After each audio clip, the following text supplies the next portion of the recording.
Hi, Maybe just introduce yourself and what you do.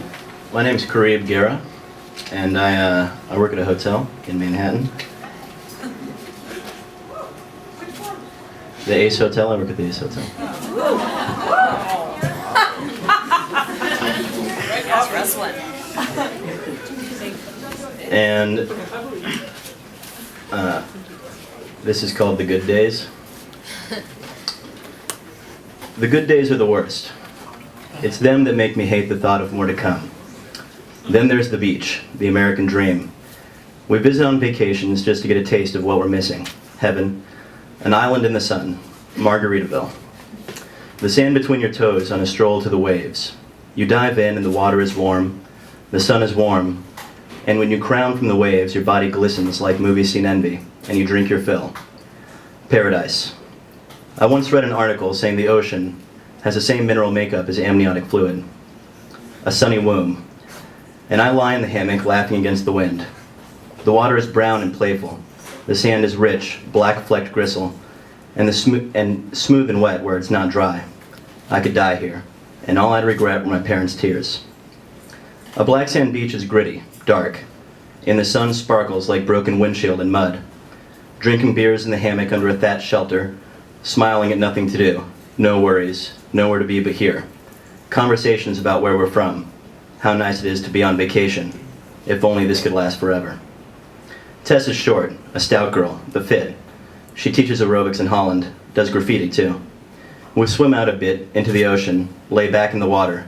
We let the waves carry us down shore, all the while playing in the pale, restless break, with each other, talking about all the things we'd like to do in Guatemala. She surfaces, and with her clever green eyes squinted against the sun, water dripping from her face, her mouth opens to breathe. Thick crystal seawater dripples her pink lips, and I think she's beautiful. Back at the bar, Johnny's place, looking out at the ocean, there's an old man dressed like an ad for Panama Jack.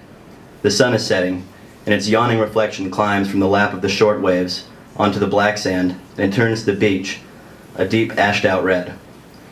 The man is standing with both hands on the wooden railing. Bushy beard shivers in the wind. He's fat, and so he looks hunched. But I can tell that in spite of his belly, he's got good posture, pride and discipline. His clothes, though well matched as to a storefront mannequin, are worn with a sort of comfort that says, regardless of what they've been sewn for, this man had lived another life, had dragged them into adventure. At least that's what I'm imagining. But my dreams were reared by movies and television. Fantastic flukes of life can be dropped into a mundane setting. Trailing behind any given human is a possible prison break, a millionaire groom left at the altar for a childhood love. I think we try to project that mystery. I've always worked towards cultivating it. It's what draws me into conversations with strangers and decisions on a whim. My life has become a gamble for a better past, a short-sighted crapshoot with hopes that a good life can be built of all the right mistakes. I've never been satisfied. Not in love, or politics, or any new geography. So in walking up to this guy, I hold my hopes down, despite their buoyancy.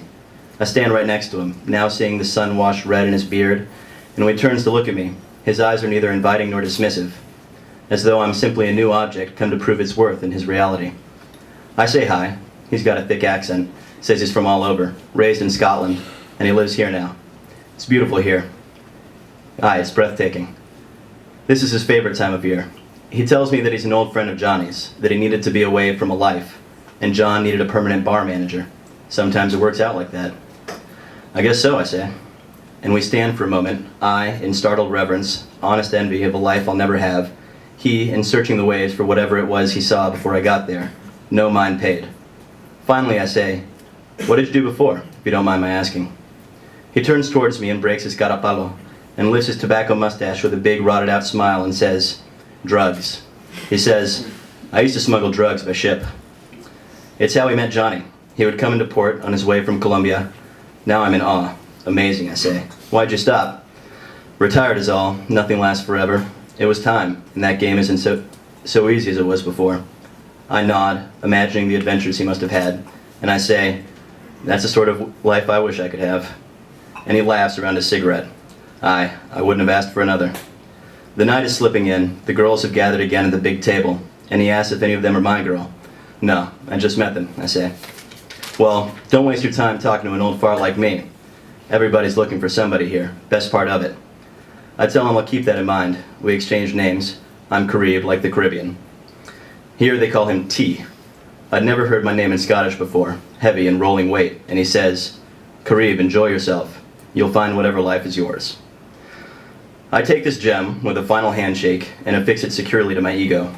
Ambiguous prophecy is good condition for doing nothing with one's life. The good days are here now. Hold them close. I bring a chair over and put it casually next to Tess. Her skin is clear and tight, and her high cheekbones and pudgy cheeks make dimples when they stretch to smile. We sit there talking and laughing and drinking, with the salt wind and the clouds lit up in little bursts around the thumbnail moon, sliding its way from cover to cover and across the sky. She wants to know what I do back home.